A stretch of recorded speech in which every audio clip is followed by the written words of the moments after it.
ఇందులో చూడండి మీరు ఇప్పుడు జరిగిన అటాక్ డ్రామాలో కూడా మీరు ఫస్ట్ వెళ్ళిపోయినట్టు చూడగానే కారులోంచి ఒకరిని వెనకాల సీట్ నుంచి లాగుతున్నారు, కాలు పట్టుకొని లాగుతున్నారు. అంటే అవతల వచ్చిన వాళ్ళు ఎవరైతే ఉన్నారో వాళ్ళు నిజంగా అమాయకులు. వాళ్ళకి ఏం చెప్పాడు వీడు అంటే, మీరు ఆడియో రికార్డ్ విన్నారా?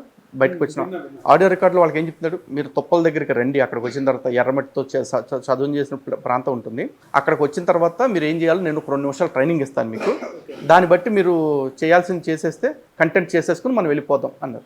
వాళ్ళెవరు ఇన్స్టాగ్రామ్లో రీల్స్ చేసుకునే వాళ్ళు. వాళ్ళకి ఏం చెప్పారు, ఇలా మేము ఒక మర్డర్ సీన్ లాంటిది ఒక సీన్ క్రియేట్ చేస్తున్నాము, మీరు వచ్చి యాక్టింగ్ చేయాలి, దీని మీద ఒక ఇన్స్టా రీల్ క్రియేట్ చేస్తున్నాం అని చెప్పినట్టున్నారు. ఓకే, నిజంగా ఇలా వాళ్ళకి ఇది దాడి, అటాక్, ఇట్లా చంపేయాలి, ఇట్లా కొట్టాలి, ఇదంతా ఏం లేదు వాళ్ళకి. ఓకే, వాళ్ళు వచ్చారు, లాగారు, అటాక్ చేసినట్టుగా. మీరు అందుకే అటాక్ చేస్తున్న వీడియోస్ ఎక్కడ కనపడవు చూడండి. ఓకే, లాక్కెళ్తున్న వీడియో కనపడుతుంది, వాళ్ళు పరిగెడుతున్న వీడియో కనపడుతుంది.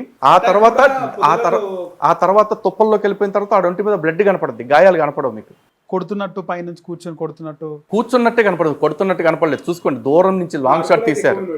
వాడి అరుపులు వినపడలా, ఈ వీడియో తీసేవాడు అరుపులు ఎక్కువ వినపడ్డాయి. ఓకే, ఇప్పుడు అక్కడ సీన్ మీరు ప్రాపర్గా అబ్జర్వ్ చేస్తే కనుక అది మర్డర్ సీన్ లాగా లేదు, అసలు రేప్ సీన్ లాగా ఉంది.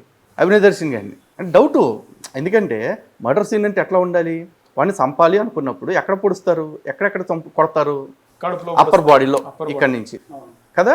కానీ వాడు అప్పర్ బాడీ ఫ్రంట్ షర్ట్ అంతా బాగానే ఉంది, వెనకాల షర్టు చిరిగినట్టుగా ఉంది, బనీను చిరిగినట్టుగా ఉంది, మొత్తం బ్యాక్ సెంటర్ అంతా కూడా. తర్వాత లెఫ్ట్ హ్యాండ్ మీద కొద్దిగా బ్లడ్ కనపడుతుంది, కానీ మెయిన్ బ్లడ్ అంతా మొత్తం ప్యాంటు చిరిగిపోయి, ఆ బాక్సర్ చిరిగిపోయి బ్లడ్ అంతా కనపడుతుంది.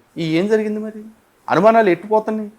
అంటే వీళ్ళు దాన్ని మర్డర్ లాగా క్రియేట్ చేయాలనుకున్నా కర్మగా లేదా రేప్ సీన్ లాగా తయారైపోయింది. మరి నేను అందుకే చెప్తే ఈ బిగినర్స్ మిస్టేక్స్ ఉండకూడదు. ఆడు ఇన్నిసార్లు ఫెయిల్ అయ్యాడు కదా. ఎవడైనా ఒక ఎగ్జామ్ ఫెయిల్ అయితే రెండోసారి రాసేటప్పుడు ఆ ఎగ్జామ్ మీద ఎక్కువ ఫోకస్ పెడతాడు. వీడు ఇన్నిసార్లు ఆడి మోసాల్లో ఫెయిల్ అయినప్పుడు ఇంకోసారి కాస్త ఎక్కువ కేర్ తీసుకోవాలి వాడు.